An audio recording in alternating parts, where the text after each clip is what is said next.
السلام علیکم.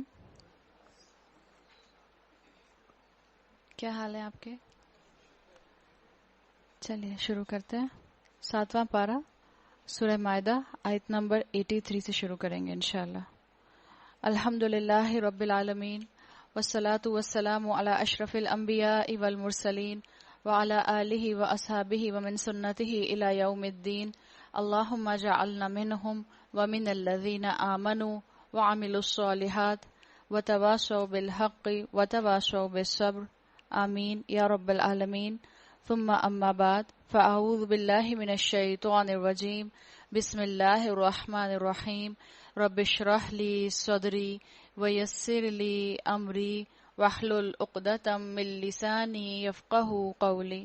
اللہم ثبتنا عند الموت بلا الہ الا اللہ. اے ہمارے اللہ ہمیں ہماری موت پر کلمہ لا الہ الا اللہ پر ثابت قدم رکھیے. آمین یا رب العالمین. وَإِذَا سَمِعُوا مَا أُنزِلَ إِلَى الرُّسُولِ تَرَىٰ أَعْيُنَهُمْ تَفِيضُ مِنَ الدَّمْعِ مِمَّا عَرَفُوا مِنَ الْحَقِّ. اور جب وہ اس کلام کو سنتے ہیں جو رسول پر اترا ہے تو تم دیکھتے ہو کہ حق شناسی کے اثر سے ان کی آنکھوں سے آنسو جاری ہو جاتے ہیں. یہاں پر ذکر ہے ایک اشارے کی طرف، ایک واقعے کی طرف. مکہ میں مسلمانوں کے اوپر جب کفار نے بہت زیادہ ٹارچر کرنا شروع کر دیا، ان کو ستانا شروع کر دیا، تو کچھ مسلمان مکہ سے ایتھوپیا کی طرف، حبشہ کی طرف جو تھے مائیگریٹ کر گئے تھے. حبشہ کے بادشاہ کے لیے آتا ہے جس کا نام نجاشی تھا. بہت نرم دل بادشاہ تھا. وہاں اس کے دربار میں جب مسلمانوں کا یہ وفد پہنچا تو حضرت جعفر طیار ان مسلمانوں کے وفد کی سربراہی کر رہے تھے. حضرت جعفر طیار نے سورہ مریم کی آیات کی تلاوت کی نجاشی کے سامنے، اور روایات میں آتا ہے کہ جب حضرت جعفر طیار تلاوت کرتے جا رہے تھے تو نجاشی جو تھا یہ روتا جا رہا تھا. اور پھر جب انہوں نے تلاوت مکمل کی تو اس نے کہا کہ یہ ویسا ہی کلام ہے جو ہمارے نبی عیسیٰ علیہ السلام پر نازل ہوا تھا. تو ذکر ہے کہ جب اللہ کا کلام سن کر آنکھوں میں آنسو آ جائیں. اسکالرز کہتے ہیں کہ اللہ کا کلام سن کر آنکھوں میں آنسو آنا دل کی نرمی کی علامت ہے. اللہ کا خوف اس کا مطلب ہے اس دل میں رہتا ہے. اور اگر جس دل میں اللہ کا خوف ہو، جس آنکھ میں اللہ کے خوف سے آنسو ہو، اس دل کے اندر ایمان کا بیج پرورش پا سکتا ہے. اس کی طرف اشارہ کیا گیا ہے. اور یقیناً ایمان کا بیج پرورش پائے گا تو پھر عمل کی فصل بھی لہلہاتی ہے. وہ بول اٹھتے ہیں پروردگار ہم ایمان لائے، ہمارا نام گواہی دینے والوں میں لکھ لے. اور وہ کہتے ہیں آخر کیوں نہ ہم اللہ پر ایمان لائیں اور جو حق ہمارے پاس آیا ہے اسے کیوں نہ مان لیں، جبکہ ہم اس بات کی خواہش رکھتے ہیں کہ ہمارا رب ہمیں صالح لوگوں میں شامل فرمائے. تو اللہ کے کلام کو پڑھ کر اگر آپ کو رونا آئے تو سمجھ لیں کہ یہ بہت بڑی خوش قسمتی ہے. بالکل جیسے کسی ماں کا بچہ بچھڑ جائے اور وہ بچھڑنے کے بعد کچھ عرصے کے بعد اس کو ملے تو ماں اس کو دیکھ کر کتنا خوش ہوتی ہے، کیسے اس کی آنکھوں میں خوشی کے آنسو آ جاتے ہیں. تو رب کا کلام پڑھ کر بھی ایسے لگتا ہے کہ بندے نے اپنے رب سے ملاقات کر لی. اس لیے کہ اللہ کا کلام ایسا ہے جس میں لگتا ہے کہ اللہ بس بغیر آواز کے اپنے بندے سے بات کر رہا ہے. اس کی طرف اشارہ کیا گیا ہے. آپ صلی اللہ علیہ وسلم کی حدیث میں آتا ہے وَاتْلُوا الْقُرْآنَ وَأَبْكُوا، قرآن پڑھو اور رو. خوش قسمت ہیں وہ لوگ جن کو قرآن پڑھ کر رونا آئے، اور بدقسمت ہیں وہ لوگ جن کو موویز دیکھ کر رونا آتا ہے اور قرآن سن کر رونا نہیں آتا. ان کے اس قول کی وجہ سے اللہ نے ان کو ایسی جنتیں عطا کی جن کے نیچے نہریں بہتی ہیں اور وہ ان میں ہمیشہ رہیں گے. یہ جزا ہے نیک رویہ اختیار کرنے والوں کے لیے. رہے وہ لوگ جنہوں نے ہماری آیات کو ماننے سے انکار کیا، یعنی ایک تو اللہ تعالیٰ نے آپ کو کنٹراسٹ بتا دیا کہ وہ لوگ جو منافقت نہیں کرتے ان کے لیے اللہ تعالیٰ نے جنتیں تیار کی ہیں، اور ان کے دلوں کی کیفیت بھی بتا دی گئی کہ ان کے دل خشیت الہی سے ڈر جاتے ہیں، اللہ کا کلام سن کر رو پڑتے ہیں. اس کے برعکس رہے وہ لوگ جنہوں نے ہماری آیات کو ماننے سے انکار کیا اور انہیں جھٹلایا تو وہ جہنم کے مستحق ہیں. رہبانیت کے اندر تصور یہ ہے کہ جنت کی نعمتیں اگر انسان چاہتا ہے تو اس کو دنیا کی نعمتیں چھوڑنی پڑیں گی. اسلام اس چیز کی طرف ہمارا اشارہ نہیں کرتا. اسلام نے یہ بات واضح کی ہے کہ جو شریعت کے دائرے کے حلال ہے اس کو کھاؤ پیو اور اس کو انجوائے کرو. اے لوگو جو ایمان لائے ہو، یا ایھا الذین آمنوا لا تحرموا طیبات ما احل اللہ لکم، جو پاک چیزیں اللہ نے تمہارے لیے حلال کی ہیں انہیں حرام نہ کر لو اور حد سے تجاوز نہ کرو. مسلمانوں کو حکم دے دیا گیا کہ مسلمان اب جب کرسچنز کے اندر جا رہے ہیں، نجاشی کے ساتھ گئے اور اس علاقے میں عیسائیوں کے ساتھ رہے، تو کہیں ان کے ساتھ رہ کر اپنی شریعت کو سخت نہ کر لیں. تو ان کو واضح کر دیا گیا کہ اللہ تعالیٰ نے جو چیزیں حلال کی ہیں ان کو حرام نہ کر لو، ورنہ یہ باؤنڈری کراس کرنا ہو جائے گا. اللہ کو زیادتی کرنے والے سخت ناپسند ہیں. اللہ نے جو شریعت دی ہے وہ اچھی چیزوں سے روکنے کے لیے نہیں آئی. ہاں یہ ضرور ہے اتنا نہ کھاؤ کہ بیمار پڑ جاؤ. یہ تصور پچھلے مذاہب میں ضرور رہا. روحانیت کے لیے آپ کو اپنی اسپرچل اپ لفٹ کے لیے دنیا کی نعمتیں چھوڑنی پڑتی ہیں. مثال کے طور پر ٹھنڈے پانی کی نعمت ہوتے ہوئے بھی ٹھنڈا پانی انجوائے نہ کرنا، اپنے آپ کو محروم رکھنا.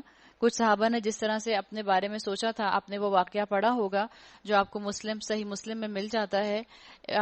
ایک مرتبہ 3 صحابہ کا ذکر آتا ہے کہ جنہوں نے سوچا کہ اللہ کے رسول صلی اللہ علیہ وسلم تو اتنی عبادت کرتے ہیں، پھر بھی یہ اللہ کی طرف سے بخشائے ہیں، تو ہماری عبادت تو بہت ناکافی ہوتی ہے، ہمیں چاہیے ہم اور عبادت کریں. تو ان میں سے ایک نے فیصلہ کیا کہ وہ زندگی بھر نکاح نہیں کرے گا اور ساری زندگی جو ہے اللہ کی عبادت میں اپنا وقت گزاریں گے. دوسرے صحابی نے کہا کہ میں اپنے سے یہ وعدہ کرتا ہوں کہ میں ساری زندگی روزے رکھتا رہوں گا، یعنی میں صرف رمضان کے روزے نہیں رکھوں گا، میں ساری زندگی روزے رکھتا رہوں گا. تیسرے صحابی نے یہ کہا کہ میں ساری رات عبادت میں کھڑا رہوں گا، بستر پر کمر نہیں لگاؤں گا. اللہ کے رسول صلی اللہ علیہ وسلم کو جب ان تینوں صحابہ کے بارے میں علم ہوا تو آپ نے ان کو بلایا اور ان کو جو کہی بات اس کا مفہوم یہ آتا ہے، آپ نے فرمایا کہ میں تم میں سب سے زیادہ تقوی والا ہوں، جو میں تمہیں دوں اس کو لے لو اور جس چیز سے میں تمہیں منع کر دوں اس چیز سے رک جاؤ. تو اللہ تعالیٰ کے رسول نے جو کرائیٹیریا آپ کے اور میرے لیے بنا دیا ہے عمل کا، اس میں اپنی طرف سے من پسند ایڈیشن کرنے کی ہمیں ضرورت نہیں ہے، ورنہ ہمارے اندر بھی سختی آ جائے گی، ہم ایکسٹریمزم کی طرف چلے جائیں گے جیسا کہ پچھلے مذاہب کے لوگوں نے ایسا کیا. تم لوگ جو محمل قسمیں کھا لیتے ہو ان پر اللہ گرفت نہیں کرتا، مگر جو قسمیں تم جان بوجھ کر کھاتے ہو ان پر وہ ضرور تم سے مواخذہ کرے گا. ایسی قسم توڑنے کا کفارہ یہ ہے کہ 10 مسکینوں کو وہ اوسط درجے کا کھانا کھلاؤ جو تم اپنے بال بچوں کو کھلاتے ہو. یعنی اوسط درجے کا کھانا کیا ہے؟ جو آپ کی ٹیبل کے اوپر ایوریج کھانا ہوتا ہے اس طرح کا کھانا کھلاؤ مسکینوں کو.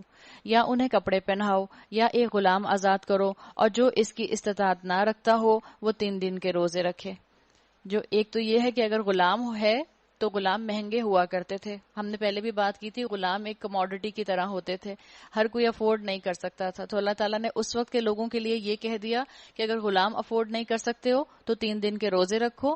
اور آج کل کے مسلمانوں کے لیے اس میں سمجھنے کی یہ بات ہے اسکالرز کے مطابق کہ اس وقت کیونکہ غلام اویلیبل نہیں ہے تو پھر آپ یہ اس کا کفارہ رکھ سکتے ہیں کہ آپ 3 دن کے روزے رکھیں. یہ تمہاری قسموں کا کفارہ ہے جبکہ تم قسم کھا کر توڑ دو. اپنی قسموں کی حفاظت کیا کرو، اس طرح اللہ اپنے تمام احکامات تمہارے لیے واضح کرتا ہے، شاید کہ تم شکر ادا کرو. یا ایھا الذین آمنو، اے لوگو جو ایمان لائے ہو، انما الخمر والمیسر والانصاب والازلام رجس من عمل الشیطان فاجتنبوہ لعلکم تفلحون. اے لوگو جو ایمان لائے ہو، یہ شراب اور جوا اور یہ آستانے اور پانسے یہ سب گندے شیطانی کام ہیں، ان سے پرہیز کرو، امید ہے کہ تمہیں فلاح نصیب ہو جائے گی. اب یہ فائنل حکم آ گیا. ابھی تک ہم پڑھ رہے تھے گریجول احکامات شراب کے بارے میں، خمر کے بارے میں.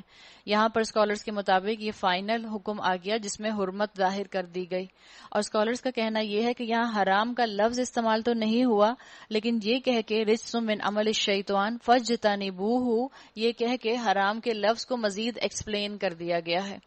اس پر تمام علماء کا کنسنسس ہے کہ شراب جو ہے وہ اسلام میں حرام ہے، گو کہ یہاں حرام کے الفاظ آپ کو نہیں ملتے. شراب کا ذکر آیا اور ساتھ ساتھ اور بھی کیا چیزیں حرام کی؟ جوا، گیمبلنگ کو بھی مسلمانوں کو منع کر دیا گیا، حرام کر دیا گیا. پھر بات آئی آستانے اور پانسے کی، جیسے ہاروسکوپ نکالنا، لاٹری نکلنا یا مارجنل بائنگ کرنا، بانڈز وغیرہ کی، یہ سب ازلام کی کیٹیگری کے اندر آتے ہیں، ان سب کو منع کر دیا گیا.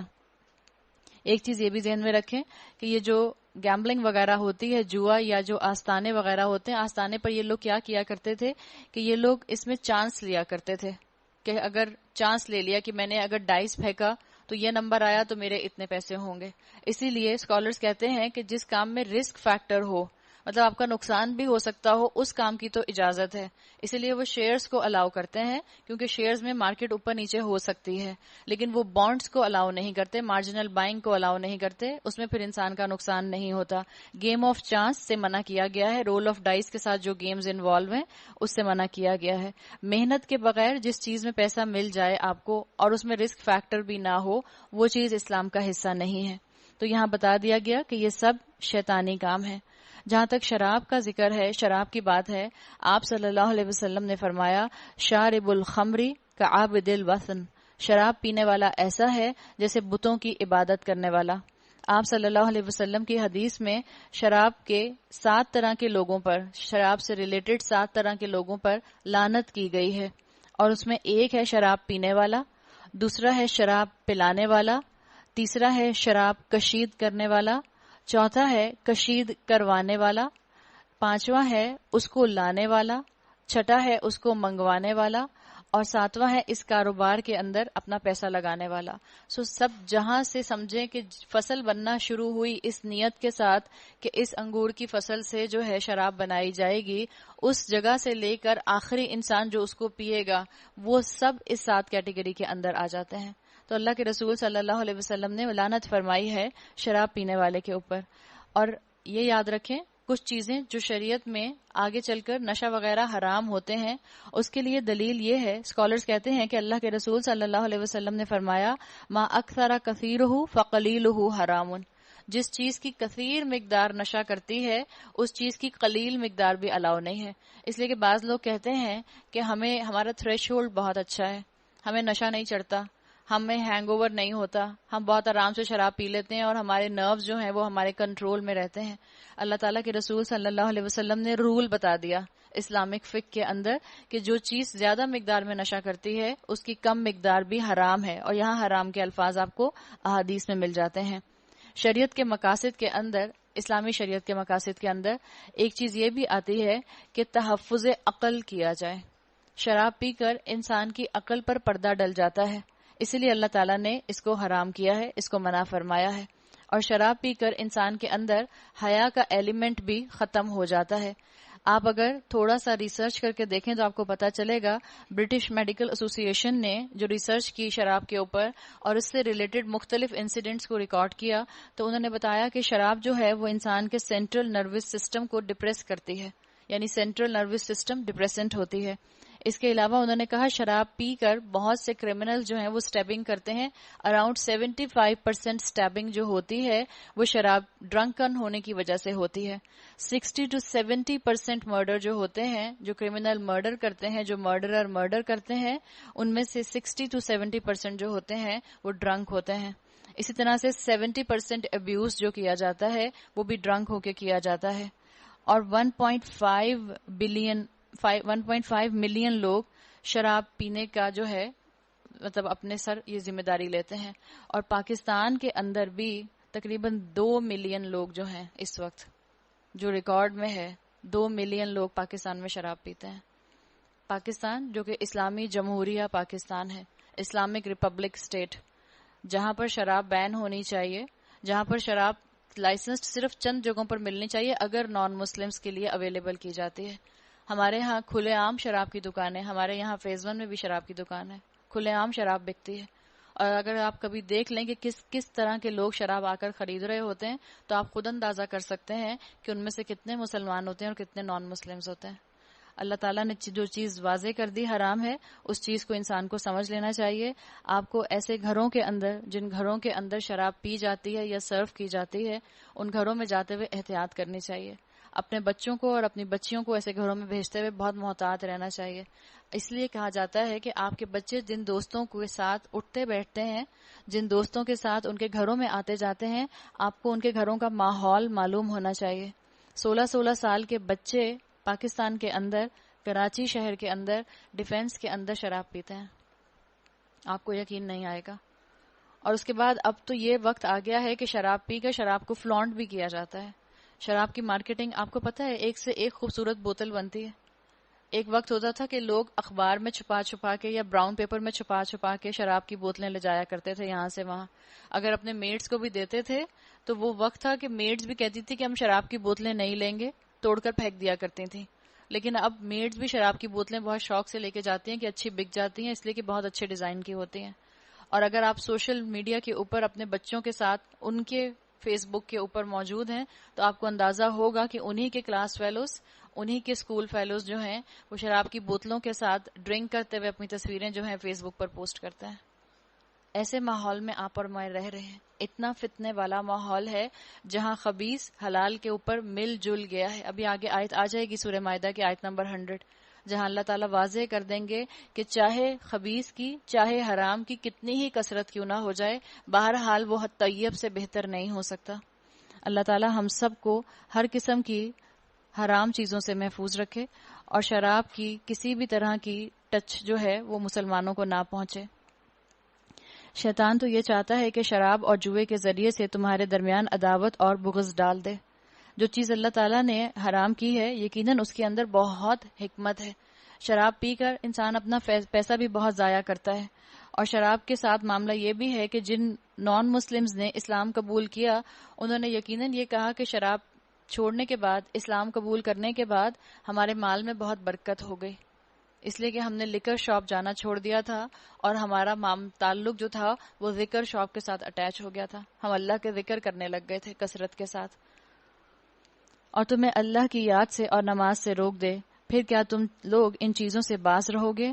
اللہ اور اس کے رسول کی بات مانو اور باز آ جاؤ. لیکن اگر تم نے حکم عدولی کی تو جان لو کہ ہمارے رسول صلی اللہ علیہ وسلم پر بس صاف صاف حکم پہنچا دینے کی ذمہ داری تھی. شراب کے لیے پہلے ہی ہم نے بات کی کہ شراب انسان کی عقل کو ڈھانپ دیتی ہے، اس لیے اللہ کے رسول نے بھی کثرت سے احادیث میں شراب پینے سے منع فرمایا ہے. اور یہ بات ذہن میں رکھیں، اگر کوئی آپ کو کل کو کہتا ہے کہ قرآن میں کہاں لکھا ہے شراب حرام ہے، کھول کر بتاؤ، تو آپ اس لفظ سے ان کو بتا سکتی ہیں کہ رجسم من عمل الشیطان فاجتنبوہ. اسکالرز کے مطابق یہ حرام کے لفظ کو کھول کر بیان کر دیا گیا ہے. جو لوگ ایمان لے آئیں اور نیک عمل کرنے لگیں انہوں نے پہلے جو کچھ کھایا پیا تھا اس پر کوئی گرفت نہ ہوگی. عرب کو بتا دیا گیا، صحابہ کو بتا دیا گیا کہ جو تم نے شراب پی تھی اس پر اب تمہاری گرفت نہیں ہوگی، اس لیے کہ اس وقت تک اس کی حرمت نہیں آئی تھی، بشرطے کہ وہ آئندہ ان چیزوں سے بچے رہیں جو حرام کی گئی ہیں اور ایمان پر ثابت قدم رہیں اور اچھے کام کریں. پھر جس چیز سے روکا جائے اس سے رکیں اور جو فرمان الہی ہو اسے مانیں.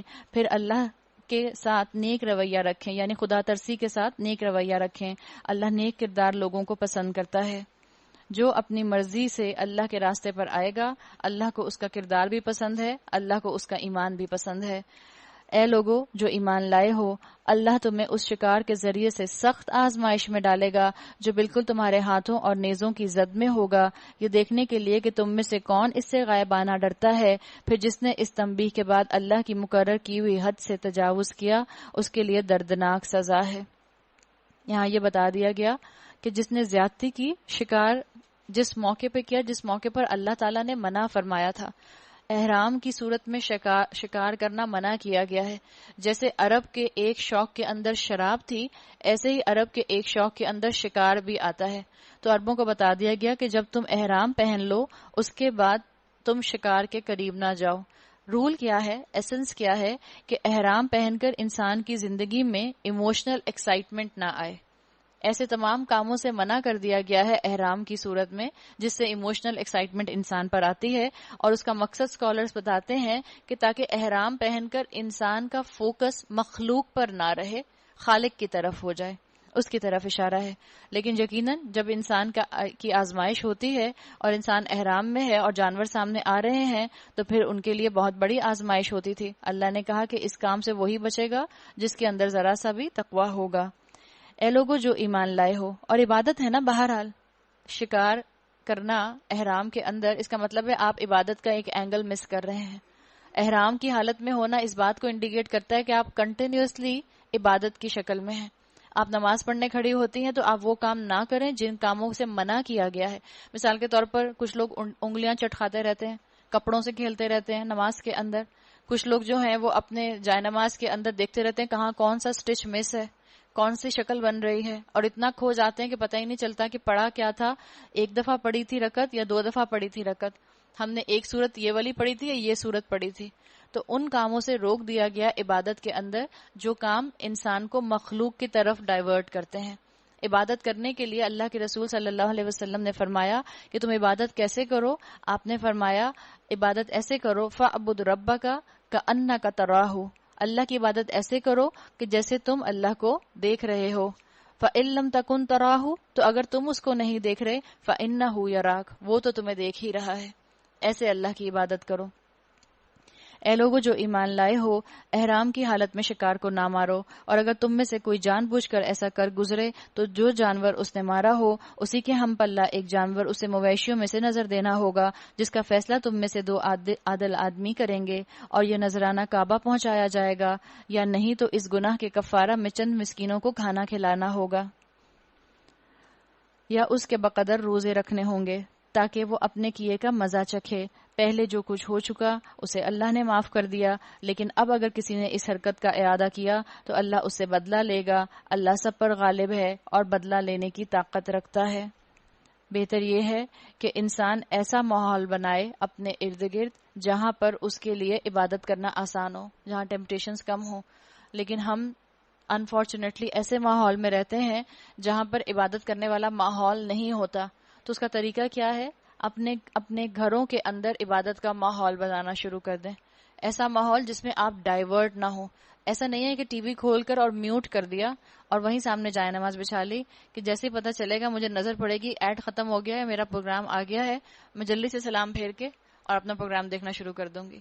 یا دو آپ کی جو نیتیں ہیں ان کے درمیان آپ نے سلام پھیر کے جلدی سے دوبارہ سے ٹی وی کھول کے دیکھا کہ آپ کا فیوریٹ کوئی ڈرامہ آ رہا ہے یا کوئی آپ کا فیوریٹ شو آ رہا ہے. یا میچ کے دوران لوگ کیا کرتے ہیں، میوٹ کر کے بالکل ایسے جائے نماز بچھاتے ہیں کہ ذرا ٹی وی پر بھی ایک نظر پڑ رہی ہوتی ہے، ساتھ ساتھ یہ بھی ہو رہا ہوتا ہے.